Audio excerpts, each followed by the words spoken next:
Tasha Brown was exhausted. A single mother with only $2.13 in her bank account, she sat on her worn-out couch, cradling her phone with trembling fingers. Her baby girl, MIA, just 6 months old, was running out of formula and options. With a heart heavy from pride and desperation, she typed a message meant for her brother.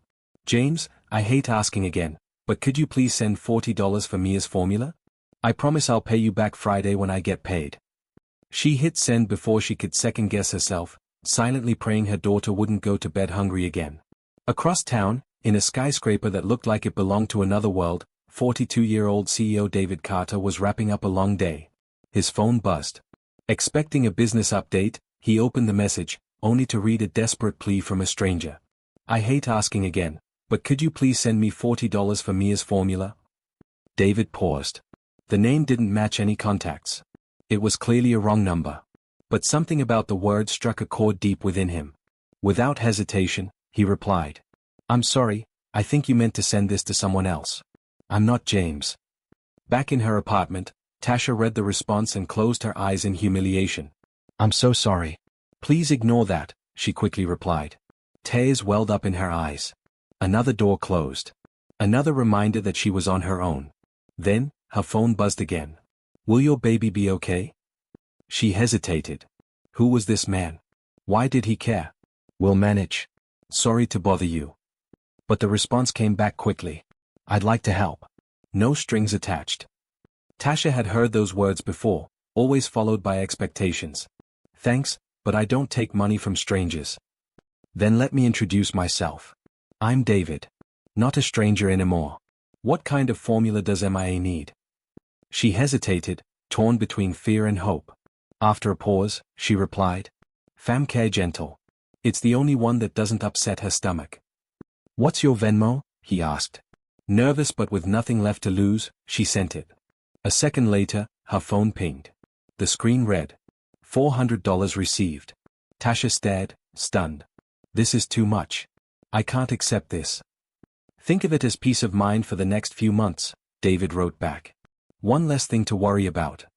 Tears finally escaped her eyes, tears she hadn't shed when she lost her job, when her brother moved away, or when her landlord taped a final notice to the door.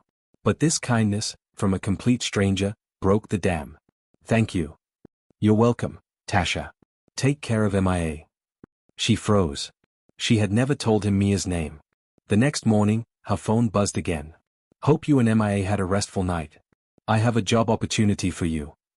Her heart raced. What kind of job? A real one. I run a company called Bright. We need someone with accounting skills for a short-term project. James told me you're looking. Tasha's eyes widened. How do you know James? Funny story. Your number is nearly identical to James Carter's. He works in my HR team. I showed him your message. He recognized you and told me about your background. It was all starting to make sense. It's a 3-month contract, David continued. Could lead to something more permanent. Would you be open to an interview? I'd like to hear more, she replied cautiously. But I need flexible hours. I have MIA and no daycare. We offer on-site childcare, he responded. Come in tomorrow at 10. The front desk will be expecting you. The next day, she put on her clean, second-hand blazer and held MIA close as they walked into the sleek, modern Bright Tech building. A woman named Susan welcomed her and led her to a warm, sunlit office. Books, family photos, even a guitar in the corner. It didn't feel like a CEO's domain. She looks peaceful, came a voice behind her. Tasha turned and saw him, David. Thank you for coming, he said with a genuine smile. They Saturday.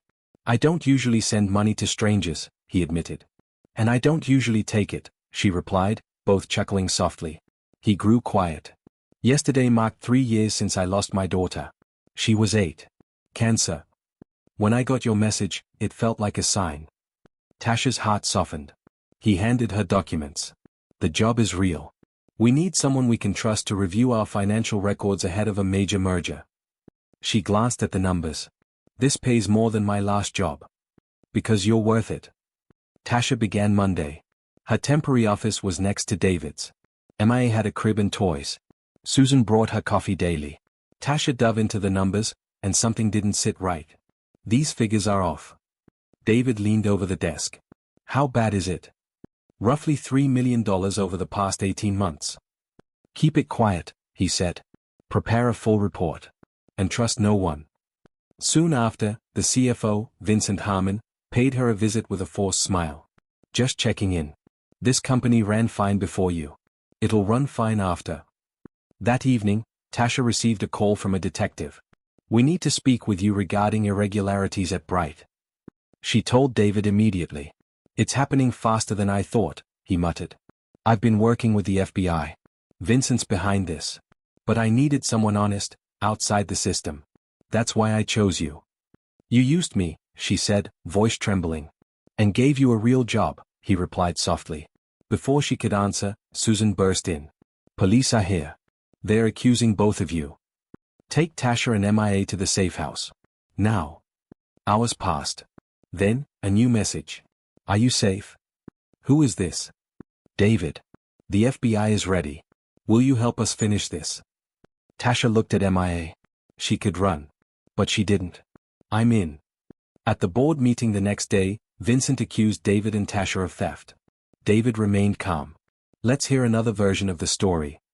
The doors opened. Tasha entered, with the FBI. She laid everything out, the falsified accounts, the missing funds, and every signature that pointed to Vincent. He turned pale and reached for something in his coat, but David shielded her. Agents tackled Vincent to the floor. He was arrested, along with others complicit in the scheme. Later, David offered her a permanent role. Head of Internal Audit, he said. You've earned it. 6 months later, under the warm lights of the company's annual gala, Tasha watched MIA toddle across the floor. David stood beside her, fingers laced in hers.